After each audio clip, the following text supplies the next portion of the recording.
đó. Nó đi nó có tật ta đi nữa, nó có gì nhá. Mà đi tính nọc bò.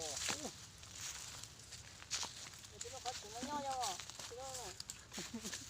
Nhớ số này chỗ này. cái số thì nhoi mà Nó này nhớ mà nó này tụ này. Thế à, chỉ mua chơi chơi nhá, chơi nó có này. ô biết chưa Ô, về không. cái số nó Chỉ lu này. cái số nó này Chỉ lu à, chứ. Lu như thế. ôi nó nhớ thằng nó chỉ cái lưỡi nhớ thằng Không. nó có tập nhắc có nó Không. Nó lấy thỏ đi. Nó thỏ tạt tay đó. Tên thắt tao lúc không muốn số. bỏ thế này chứ bù khó này hả Nó. Chúng tập cái này ăn này. Cái này năng hả họ? Ô, con xin lỗi. Để cho nó năng nói giờ. ô su nón tụ Cái bán một cái này ra. chứ tụ nó nha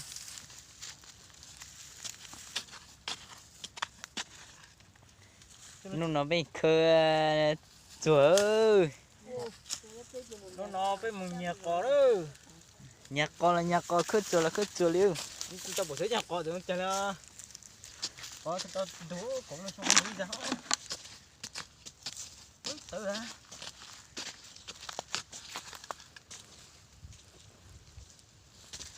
muốn rau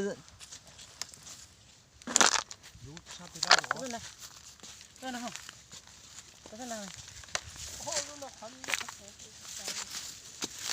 nó nói gì cũng nhớ tôi đừng nói được Chú tiếng này, chú ô tử nó thế chú tôi dùng một công ty ha. Thế chắc còn nó không thể vô nữa này.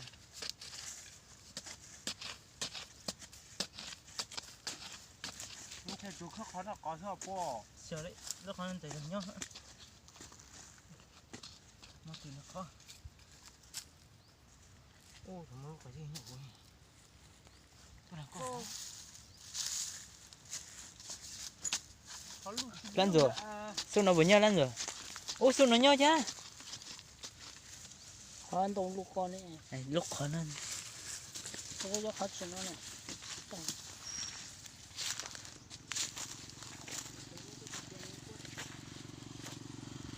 Nó tí ơi. Lại thân nên thấy số mà thôi thành nhạc còn không? họ tính kỹ Số lực tôi chơi biết tay gì. Nó là gì lại bó quả áo. Quả áo cho chú là sẽ biết lấy chú nữa mà. bù Ê, tôi biết chú đó. ô số nó bù khó liền à Tôi coi rằng mong tôi có rồi à. gì vậy Ô. Lên đây, một gì à? Ô. Không có lọt tai đâu. thật sự nó nhầm mà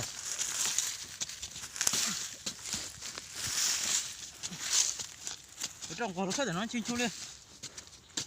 Có cái này khơi khoa lên lọc xe. Đi tìm chú tòa. Nãy giờ rồi nó tập lấy luôn gắn lên chắc. Không lên này.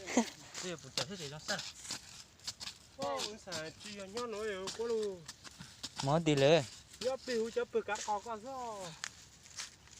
nhỏ đã rồi thì xúc quần giờ không quên này Chỉ nhớ mà thân giấy mà thôi. Ô. Giờ chỉ là cỏ nha.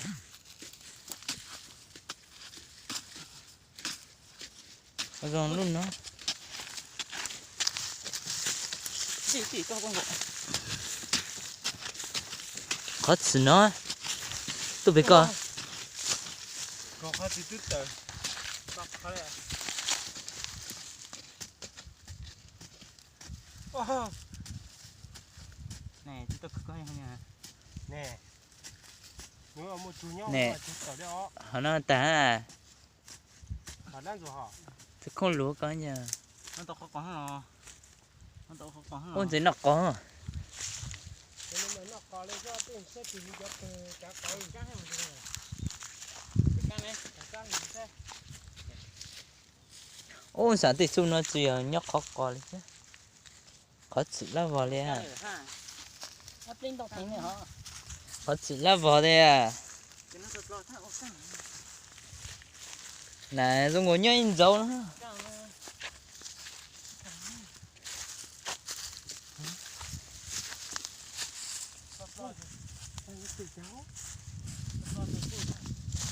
cái nó chỉ để bên này mình thấy tới nó wow tổ chú thì lắm mò ở đây rồi đẹp quá nó mò cơ thì ở số ha họ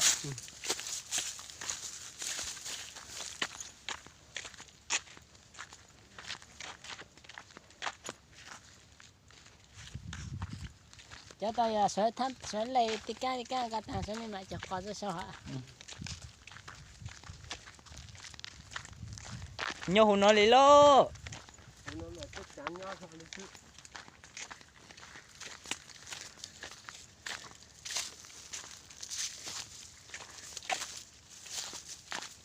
có một căn cả hole ô chả chỉ một căn cả này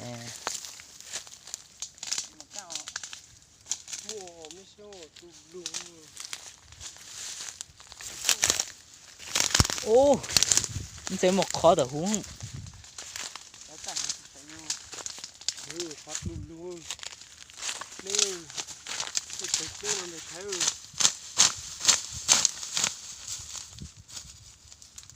chẳng thế không chịu út lấy nữa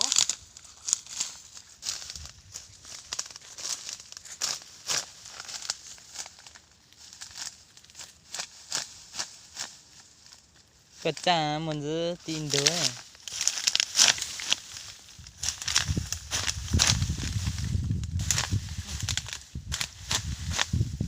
nó thật sự rồi không có khó được ha ô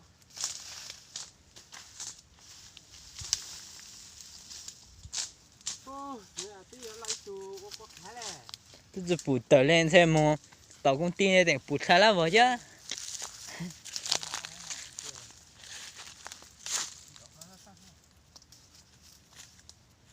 bây giờ còn nó bên nó khó cho giống anh nào tôi lọt rồi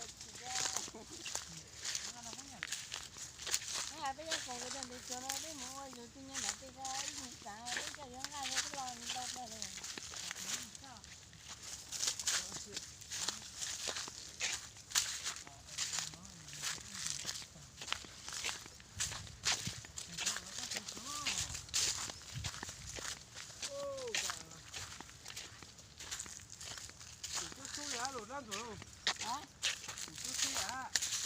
trên đó cái này chỗ nó tôi thấy nó không có khoản đâu thế đấy không được đúng không gặp po ở chỗ bên trái cho nó y họ đó đó giờ bên trái này cho người hay đi đi cái nó rồi đây ô tụi can chưa là nó cho em thì lo em thì phải nó nung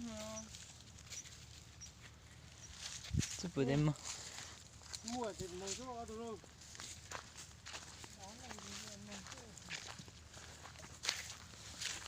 nó tự chưa trả nó chứ nó tự là chả nó mở tìm mong lên là cái cam này chưa thì cái lo ít mòn thì cái nó một cục từ họ lo vô